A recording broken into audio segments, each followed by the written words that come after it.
விண்வெளி ஆராய்ச்சியாளர்கள் பூமியின் அருகே சுற்றி வரும் புதிய நிலா ஒன்ன கண்டுபிடிச்சிருக்காங்க. குவாசி மூன் அப்படின்னு அறியப்படும் இந்த நிலாவுக்கு அர்ஜுனா 2025 BN7 அப்படின்னு பெயரிடப்பட்டிருக்கு.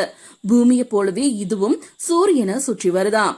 இந்த இரண்டு கோளின் சுற்றுப்பாதையும் வேகமும் ஒரே அளவுல இருக்கிறதா கூறப்படுது. வெறும் 62 அடி அளவு மட்டுமே கொண்ட சிறிய கோள் இது. பல ஆண்டுகளா இந்த சிறிய கோள் பூமியின் அருகே சுற்றி வந்த போதிலும் இதுவரை கண்டறியப்படாமல் இருந்திருக்கு. உயர் திறன் கொண்ட அதிநவீன ஹைடெக் டெலிஸ்கோப் மூலமாதான் இந்த சிறிய கோள் இப்போ கண்டுபிடிக்கப்பட்டிருக்கு. இந்த சிறிய கோள் இன்னும் சில ஆண்டுகள் பூமியின் அருகிலேயே சுற்றி வரும் என்றும் அதன் பிறகு பூமியை விட்டு விலகி செல்ல வாய்ப்பு இருக்கிறதா விஞ்ஞானிகள் சொல்றாங்க. பூமியின் சிக்கலான சுற்றுவட்ட பாதைக்குள் சுற்றி வரும் இந்த புது நிலா 1960கள் முதலாவே சுற்றி வருதாம்.